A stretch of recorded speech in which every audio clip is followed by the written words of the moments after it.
오늘도 예배 자리에 오신 모든 분들을 주님의 이름으로 축복합니다.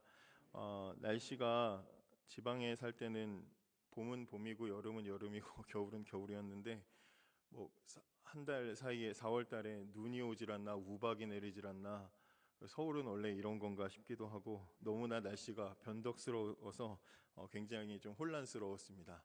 근데 날씨는 변덕이 심할지라도 하나님을 향한 우리의 마음은 변덕이 없이 변함없이 한결같기를 주님의 이름으로 축복합니다. 이런 말 한번 해보고 싶었습니다. 오늘 고린도전서 1장 18절 말씀을 가지고 은혜를 나누겠습니다. 학창 시절에 과학 시간에 저는 뭐 과학을 잘 하지 못했는데요. 어떤 용액이 이게 산성인지 아니면 염기성인지 구분하는 방법으로 리트머스 종이라는 것을 이렇게 사용해 본 적이 혹시 있으십니까? 리트머스 종이라는 것을 사용해 본 적이 있습니다. 이 종이를 액체에 담그면 어떤 물질에는 파랗게 반응하고 또 어떤 물질에는 빨갛게 반응을 해서 이 용액의 성질을 정확하게 우리에게 알려줍니다. 그러니까 종이는 접촉하는 물질의 본질을 그대로 드러내 주는데 며칠 지나야 드러내 주는 것이 아니고 접촉하면 금방 정확하게 이것이 무엇인지 정확하게 그 본질을 드러내 줍니다. 오늘 함께 읽으신 이 짧은 한 절의 본문을 처음 접했을 때 떠올랐던 것이 바로 리트머스 종이였습니다. 본문은 아주 짧은 구절이지만 이 한 절의 말씀 속에 우리의 구원에 관한 굉장히 중요하고 결정적인 사실이 소개되어 있다는 것을 보게 됩니다. 십자가의 도가 멸망하는 자들에게는 미련한 것이요 구원을 받는 우리에게는 하나님의 능력이라. 십자가의 도, 그러니까 즉 복음은 우리를 시험하는 리트머스 종이와 같습니다. 리트머스 종이에 대는 순간 그것이 무엇인지를 즉시 판별해 주는 것처럼 복음은 우리가 그 복음을 접하는 순간 누군가에게는 미련하게 보이고 또 누군가에게는 하나님의 능력으로 다가가게 된다는 것입니다. 그래서 오늘 나누고 싶은 이 말씀의 핵심은 이것입니다. 복음을 대하는 나의 태도는 무엇인가? 우리는 이 복음이라는 리트머스 종이에 오늘 한번 내 자신을 대보았으면 좋겠습니다. 성경은 그리고 이미 그 순간에 거기에 멸망과 구원이 드러난다라고 우리에게 준엄하게 경고하고 있습니다. 바울이 고린도 교회를 향해 쓴 편지에서 복음을 미련하게 여기는 사람들이 있다라고 지금 말하고 있습니다. 철학이 지배하던 이 헬라 문화권, 이 사상권 안에서 이 미련하다라고 하는 이 단어, 헬라어 모리아라는 단어는 단순히 지혜롭지 못하다, 멍청하다 이런 정도의 의미로 사용된 것이 아니라 철학적으로 가치가 없다, 아니면 열등하다 이런 뜻으로 사용된 단어입니다. 이 미련하다라는 단어가 그런 단어입니다. 그러니까 이성과 철학의 가치를 가장 높이 평가했던 이 당시의 헬라인들은 신이 고통을 당한다? 신이 심지어 죽는다? 그 이성을 가진 인간이 자신의 구원의 길을 찾지 못한다? 이 복음을 비웃고 경멸하고 무시했습니다. 그들은 단지 복음만을 경멸하고 비웃은 것이 아니라 그 복음을 믿고 따르는 신자들을 무시하고 또 복음을 주신 구주를 경멸한 것입니다. 여러분, 그러면 어째서 이 복음이 누군가에게는 경멸과 조롱을 받고 또 누군가에게는 유일한 소망이 되는 것입니까? 왜 이렇게 복음 하나에 서로 다른 반응이 나타나는 것입니까? 그것은 바로 죄를 대하는 태도가 다르기 때문입니다. 멸망하는 사람들은 죄가 무엇이며 죄를 지은 결과가 무엇인지를 정확하게 알지 못하기 때문에 복음을 미련하게 여깁니다. 여러분, 죄가 무엇입니까? 죄는 피조물이 하나님과 같아지려는 욕망입니다. 에덴 동산에서 인간은 선악과를 먹었습니다. 그리고 타락했습니다. 그 선악과를 먹은 이유를 성경은 뭐라고 말하고 있습니까? 하나님과 같아지려고 했다라고 말하고 있습니다. 뱀의 유혹을 받은 인간의 마음에 자기도 자신의 주인이 되고 싶은, 최종적인 나의 결정권자가 되고 싶은, 하나님과 같아지려는 욕망이 가득 채워졌을 때 인간은 타락했습니다. 여러분, 누가복음 15장에 탕자의 비유가 나오는데 이 못된 탕자가, 이 못된 자식이 돌아가시지도 않은 아버지의 유산을 미리 받아가지고 아버지 집 대문을 박차고 호기롭게 집을 나섰습니다. 여러분, 이 탕자가 집을 왜 나갔겠습니까? 아버지 재산 받아서 집을 이 탕자가 왜 나갔겠습니까? 아버지보다 높아지려는 욕망을 가졌기 때문이죠. 더 이상 아버지 밑에서, 아버지의 그늘 아래서 아버지의 지배를 받지 않고 살고 싶은 욕망이 그 마음에 있었던 것입니다. 아버지 뜻대로 살지 않고 내가 내 인생의 주인 노릇을 하면서 살아보겠다고 그 욕망을 실현하려고 집 문을 박차고 나간 것입니다. 그리고 그는 잠시 동안 아버지 재산 받은 것 가지고 자신이 추구했던 그 욕망을 실현하고 만족시키기 위해서 자신의 재산을 허랑방탕하며 허비했습니다. 여러분, 사람은 다 자기 자신의 주인이 되고 싶어 합니다. 이게 죄의 본질이기 때문입니다. 저나 여러분이나 다 그런 본성을 가지고 있습니다. 그 욕망을 가지고 있습니다. 사람은 다 욕망이 있습니다. 욕구라고 말하는 욕구들이 있습니다.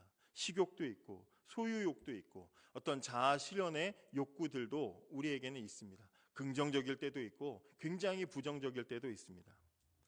그런데 욕구라는 것은 그걸 가진 것이 끝나는 것이 아니라 그 욕구를 실현할 수 있는 능력이 있어야만 그게 정확하게 우리를 기쁘게 만족시킵니다. 배고플 때 먹고 싶은 거 먹을 수 있는 능력이 있어야 되고, 무엇을 갖고 싶을 때는 그것을 소유할 수 있는, 사고 살 수 있는 능력이 있어야 됩니다. 무엇인가를 내가 되고 싶다 하면 그 추구하는 것을 이룰 수 있는 능력까지 있어야 우리는 만족할 수 있습니다. 그러나 대부분의 사람은 욕구와 욕망은 무한한데, 그런데 그것을 실현할 능력이 또한 그 능력의 지속성이 부족하기 때문에 항상 마음에 허전함을 가지고 살아갑니다. SNS를 이렇게 보면 모든 사람들의, 5만 가지 사람들의 욕구와 욕망의 자랑이 그곳에 펼쳐져 있습니다. 저는 뭐 그렇게 부정적으로 보지는 않는데, 이렇게 보면은 내가 뭐 이걸 하나 샀다 그러면서 하나 산 거를 막 자랑하고 나면 조금 밑으로 넘기면 그거 10개 산 사람이 나와가지고 난 10개가 있다 막 그러면서 자랑을 합니다. 몇 페이지 더 넘기면 벌써 신제품이 나왔다고 또 그걸 자랑하는 사람이 나오죠. 그러면 상대적인 박탈감에 빠지게 돼서 기분이 좋게 시작했다가 기분이 나쁘게 끝나게 됩니다. 욕구만 있고 능력이 없을 때 우리의 삶에 고통이 찾아옵니다. 굶주림의 고통이 있고 좌절의 고통이 있고 마음속 깊은 곳에 채워지지 않는 그 갈증에서 오는 고통들이 우리를 불안하게 만들고 두렵게 만들고 또 우리를 고통스럽게 만듭니다. 여러분, 이 모든 욕망의 원인은 인간이 하나님처럼 되려고 하는 그 죄 때문에 나타난 것입니다. 그리고 마음속에 하나님처럼 되려는 그 욕망은 가득하지만 정작 그것을 이룰 수 없는 비참한 존재, 이것이 바로 죄인의 현 주소입니다. 하나님이 처음 창조하신 인간은 하나님의 형상을 닮은 아름다운 존재로 지음을 받았습니다. 그러나 죄로 인해서 인간은 타락했고 하나님의 형상을 다 잃어버렸습니다.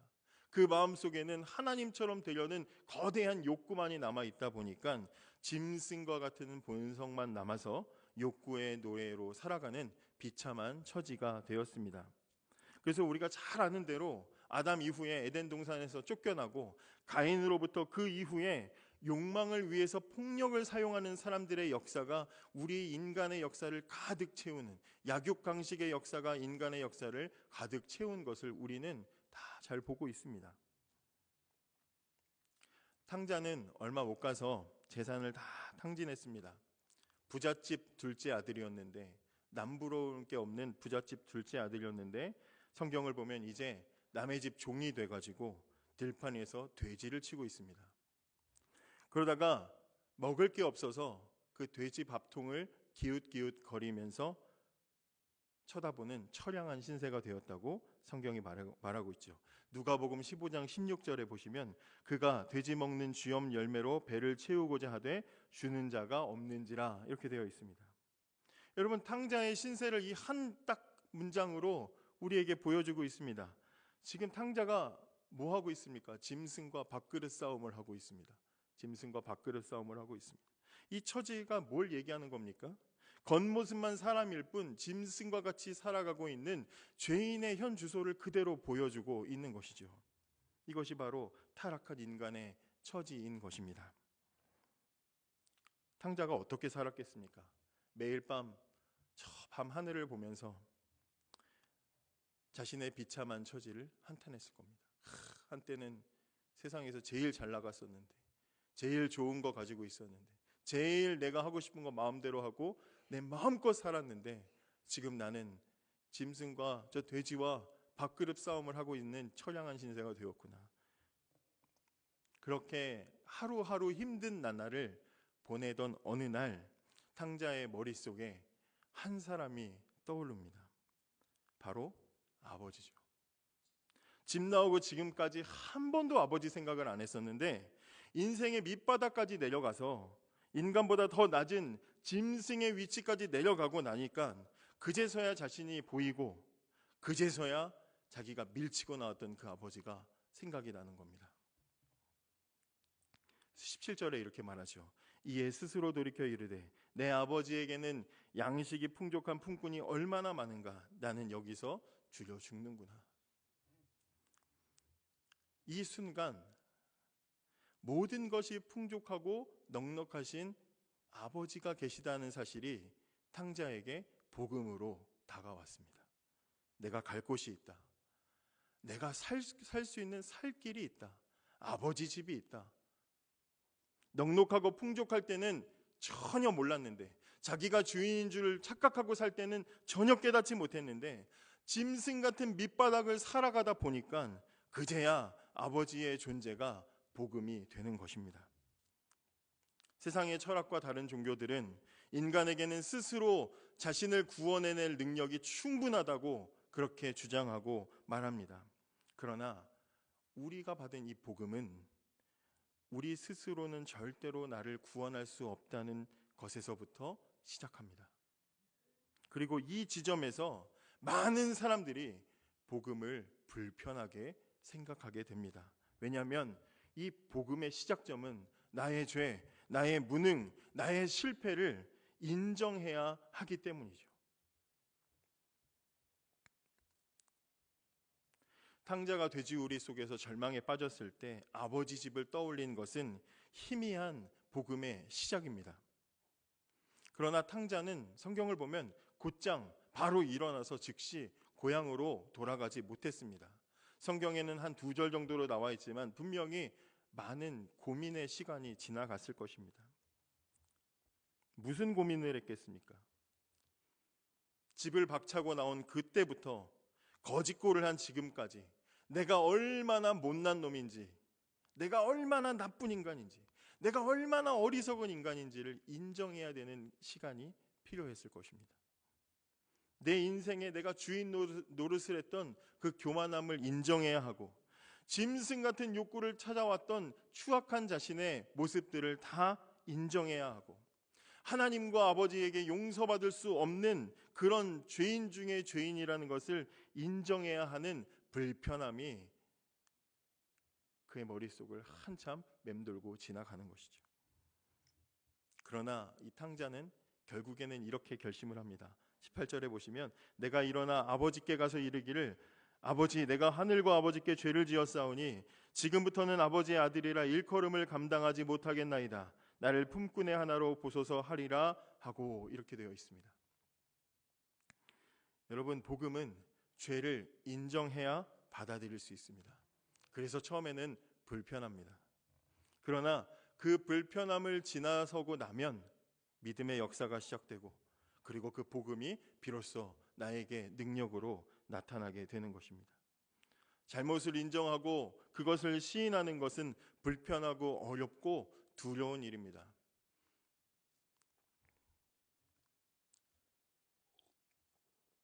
제가 전도사 초기에 사역했을 때 저기 남양주 오남읍에 있는 교회에서 사역을 했었는데요.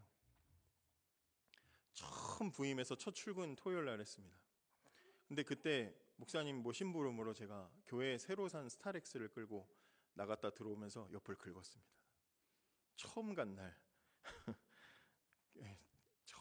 처음 사역지에서 교회 새 차를 긁었으니 아무도 모르고 저만 아는 상황이었습니다. 그렇게 멀리서 보면 잘 보이진 않는데 저는 알잖아요. 그 차를 주차하고 목양실까지 컴컴한 불 꺼져 있는 목양실까지 걸어가서 목사님께 똑똑 두들겨서 제가 차를 긁었습니다. 죄송합니다. 이 잘못을 시인하고 용서를 받기까지 정말 무슨 지옥의 길을 걸어가는 것 같은 긴 시간이 흘러간 그런 생각이 들었습니다. 얼마나 두렵고 얼마나 무서운지 모릅니다. 마음속으로는 신우아 도망가. 목사님 본 지 며칠 안 됐잖아. 도망가. 그런 생각이 제 안에 가득했었습니다. 탕자는 자격이 없었지만 아버지의 집으로 돌아가겠다고 결심을 하고 용기를 내서 고향을 향했습니다. 아마 우리가 성경에서 다 말하지 않았지만 몇 번을 다시 돌아갔다가 멈칫했다가 갈까 말까 갈팡질팡했을 것입니다. 그러나 고향에 돌아가는 그 걸음이 무거웠겠죠. 두려웠을 것입니다. 그리고 오랜만에 드디어 이제 고향 익숙한 길을 들어섰는데 아무도 그를 알아보지 못합니다. 피골이 상접한 몰골에 머리는 언제 감았는지 떡이 져가지고 옷은 누더기를 대충 걸쳐가지고 냄새는 나고 거지 중에 상거지꼴을 하고 있는 그의 모습을 보면 그래도 예전에 유명한 부잣집 둘째 아들이었다는 것을 사람들이 상상할 수 없는 그런 몰골이었을 것입니다. 그래, 아무도 날 못 알아보는구나. 옛날에 내가 거닐고 다녔던 곳인데 아무도 날 모르는구나. 내 신세야. 그러면서 걸어가고 있는데 저 멀리서 자기 이름을 부르는 소리가 또렷하게 들리기 시작합니다. 야, 도대체 누가 나를 알아봤을까? 그리고 바라보니 저 멀리서 아버지가 맨발로 달려오고 있는 것이죠.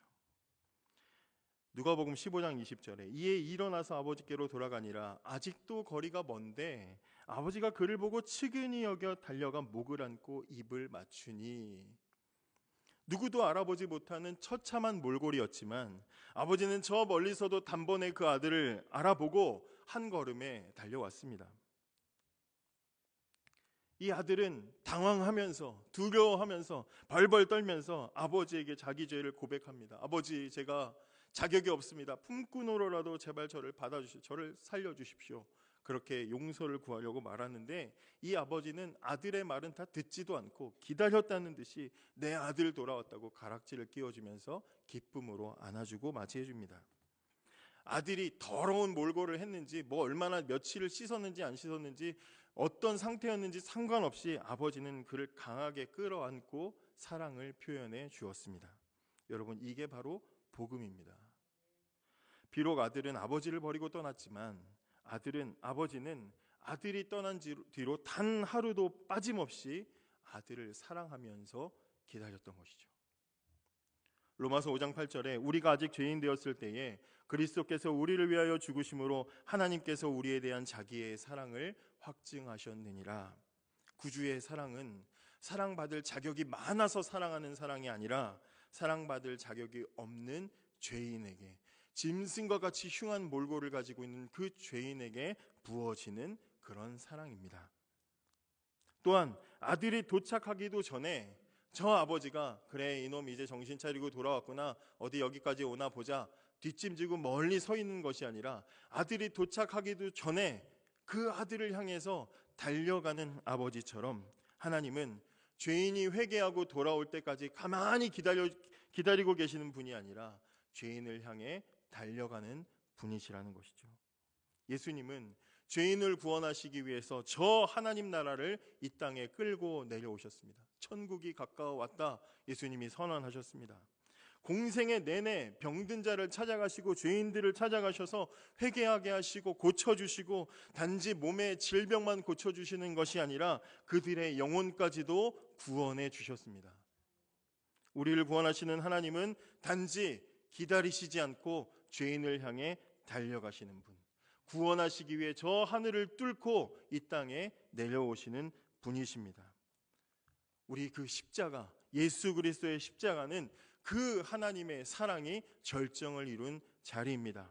그 십자가는 하나님께서 그 죄인을 구원하시기 위해 어디까지 가실 수 있는지, 얼마나 더럽고 얼마나 비참하고 얼마나 더러운 죄인까지도 품어주실 수 있는지를 보여주는 강력한 사랑의 증거입니다. 약하고 추해도 주께로 나가면 힘주시고 내 추함을 곧 씻어주시네. 내가 주께로 지금 가오니 골고다의 보혈로 날 씻어주소서. 십자가의 도가 멸망하는 자들에게는 미련한 것이요 구원을 받는 우리에게는 하나님의 능력이라. 사랑하는 여러분, 복음은 우리에게 관람자가 아니라 반응자가 되라고 요구하고 있습니다. 우리는 지금 복음 앞에 서 있습니다. 여러분에게 복음은 어떻게 들리십니까? 만약 그 복음이 여러분들에게 미련하게 들리신다면 그것은 타락한 인간의 본성이 얼마나 교만한지를 보여주는 증거가 됩니다. 그러나 만약에 여러분이 그 복음 앞에서 죄인을 향해 달려오시는 아버지, 하늘나라를 이 땅에 끌고 내려오셔서 죄인을 찾아다니시는 예수 그리스도를 구주로 영접하게 만든다면 그것은 구원의 능력으로 우리에게 나타나게 될 것입니다. 저는 여러분들이 그 복음을 하나님의 능력으로 받으신다는 것을 믿어 의심치 않습니다. 문제는 우리의 자녀들이죠. 여러분들의 자녀들은 이 복음을 어떻게 받아들이고 있습니까? 여러분들의 자녀들은 이 복음이라는 리트머스 종이에 어떻게 반응하고 있습니까? 제 마음에 일어나는 일을 내가 어떻게 아냐? 뭐 그렇게 생각하십니까? 아니요. 어떻게 대하는지 보면 분명히 알 수 있죠. 제 아내가 신혼 초기에 저에게 했던 소리가 있습니다. 제가 하도 축구를 좋아하다 보니까 축구복은 옷걸이에 걸어가지고 예쁘게 항상 이렇게 넣는데 양복은 맨날 그냥 막 던져놓으니까 어떻게 양복은 이렇게 개떡같이 벗어놓고 축구복은 이렇게 극진하게 보시냐. 제 마음속에 축구복이 가득해 있는 거죠. 자녀들이 어떻게 복음을 대하느냐는 그들이 복음을 어떻게 복음에 대해서 행동하는지를 보면 알 수 있습니다. 여러분, 복음은 단지 듣는 말씀이 아닙니다. 복음은 분명히 우리에게 반응을 요구하고 있습니다. 그리고 그 반응의 결과는 멸망이거나 구원이라고 성경은 분명히 우리에게 말하고 있습니다. 중간이 없습니다. 그러므로 복음을 믿으시기 바랍니다. 믿음으로 아버지께 나아가시기 바랍니다. 죄인을 향해 달려오시는 아버지를 맞이하는 저와 여러분이 되고 우리의 자녀들이 되기를 원합니다. 이 시간 함께 같이 기도하시겠습니다. 이 복음을 미련한 것으로 여기지 않고 하나님의 능력으로 믿게 해달라고 기도하시고 우리 자녀들에게도 이 복음이 구원 얻는 능력이 되어질 수 있도록 기도하시기 바랍니다. 이 시간 함께 같이 말씀을 생각하면서 기도하겠습니다.